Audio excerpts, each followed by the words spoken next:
Saudamos a todos com a paz do Senhor Jesus Cristo. Amém?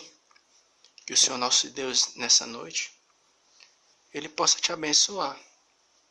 Estamos aqui mais uma vez, no propósito de trazer uma rápida reflexão, compartilhar algo da parte de Deus com os nossos irmãos e irmãs, e com um caro amigo ouvinte da mensagem do Evangelho essa noite.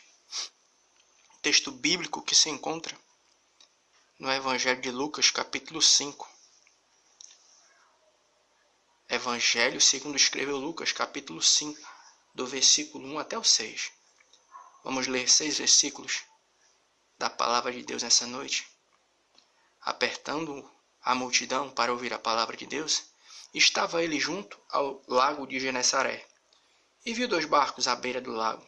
Mas os pescadores, havendo desembarcado, lavavam as redes.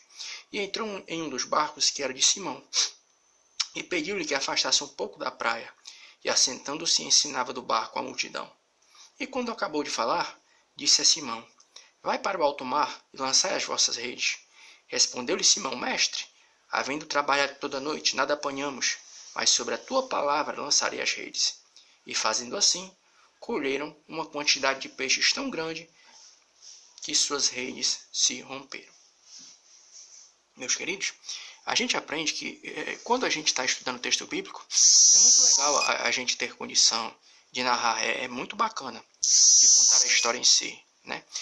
Até podemos ver que já foram feitos muitos filmes bíblicos falando a respeito do ministério do Senhor Jesus Cristo, documentários e coisas do tipo, falando até dos usos e costumes da época, da maneira com que os pescadores da Galileia trabalhavam naquele momento da história. Mas mais interessante do que simplesmente a gente absorver a informação no que é concernente a uma narrativa histórica, é a gente extrair algumas verdades espirituais do texto em si. Então eu queria, neste momento, pela misericórdia de Deus, compartilhar com os meus irmãos e irmãs, meus queridos e minhas queridas, 2 pontos interessantes que o Senhor nosso Deus ele nos mostrou nesse texto bíblico. O primeiro ponto qual é? O Escrito Sagrado nos mostra que no momento em que o Senhor Jesus Cristo ele chega nessa determinada situação, onde Pedro e os outros pescadores estão para pescar, eles tinham passado a noite e não tinham pegado nada. E o Senhor Jesus Cristo disse, lança a rede. E no que Pedro ouviu aquela palavra, ele ficou meio titubeando nos pensamentos, mas lançou a rede. E quando recolheu a rede, vieram muitos peixes. O que eu queria chamar a tua atenção essa noite já é para uma desculpa que Pedro utilizou antes de obedecer à palavra do Senhor Jesus Cristo. Porque o texto sagrado nos diz que Jesus mandou lançar a rede novamente, mas Pedro lançou uma desculpa. Qual foi a desculpa? Ele disse o seguinte: olha, a gente passou a noite toda, mestre, e nós não pescamos nada. Ou seja, ele utilizou um fracasso do passado como desculpa para não tentar novamente ouvir uma palavra do mestre. E assim somos nós às vezes. Às vezes a gente fracassa em determinados momentos da nossa vida, porque nós somos seres humanos e a caminhada tem dessas coisas. Pode ser na nossa vida ministerial, espiritual, vida pessoal. Algumas coisas vão acontecendo no decorrer da caminhada e a gente acaba fracassando, tropeçando. E o que é que vai acontecendo? A palavra é bem essa, vão surgindo determinadas traumas, feridas. E acontece que novas oportunidades surgem como essa. Às vezes Deus nos dá uma direção, às vezes novas oportunidades surgem. E em vez da gente abraçar a oportunidade, o que é que a gente faz? A gente usa o fracasso do passado como desculpa para não tentar novamente. Foi o que Pedro fez. Nós não pescamos a noite toda. Meu querido, minha querida, nós queremos te dizer, debaixo da misericórdia do Senhor nosso Deus essa noite, que mais importante do que você olhar para trás é você olhar para frente, seguir adiante. A Bíblia nos narra muitas pessoas que tiveram pontos em sua caminhada que não foram de sucesso. O próprio Marcos. Você vai em Atos dos Apóstolos e você vê que Marcos ele era um sujeito que ele era muito vacilante. E pelo fato dele ser inconstante e vacilante, a Bíblia dá a entender que Paulo ele o rejeita. E o que é que acontece? Barnabé toma a decisão de levá-lo consigo. E é interessante que mais na frente, na sua segunda carta a Timóteo, Paulo faz menção de Marcos, que outrora foi um cara problemático, como alguém que era muito útil para a obra de Deus. Então, meu querido, minha querida, que nós não possamos, que nós não façamos do fracasso no passado, seja na nossa vida pessoal ou então na nossa vida ministerial, como desculpa para não tentarmos novamente, seja na palavra, seja no ministério, vida espiritual, que possamos seguir adiante sem olhar para trás. E outra coisa interessante que eu queria chamar a tua atenção é para o resultado da obediência. A Bíblia dá a entender que quando Pedro e os pescadores ouvem a palavra do mestre, eles lançam a rede, eles colhem muitos peixes. Nós não estamos aqui querendo pregar um evangelho, dando a entender que a partir do momento que você obedece a palavra, tudo que você quer, você vai conseguir. Queria te chamar a atenção apenas para uma coisa. Às vezes nós temos uma visão muito limitada das bênçãos de Deus.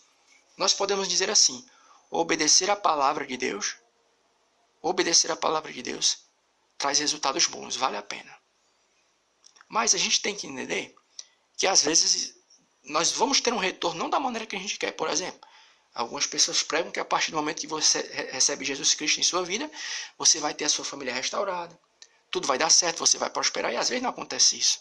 Deixa eu te falar de um cara que foi obediente à palavra de Deus, não teve uma vida próspera materialmente falando, depois que se converteu, e nem teve, a Bíblia dá a entender que ele foi pai de muitos filhos e teve uma família abençoada. Sabe quem foi? Foi Paulo. A Bíblia dá a entender que Paulo, após a sua conversão, ele não foi um cara que teve um acúmulo de bens materiais muito elevado, prosperou na vida material. Pelo contrário, ele até disse que passou muita necessidade e dificuldade.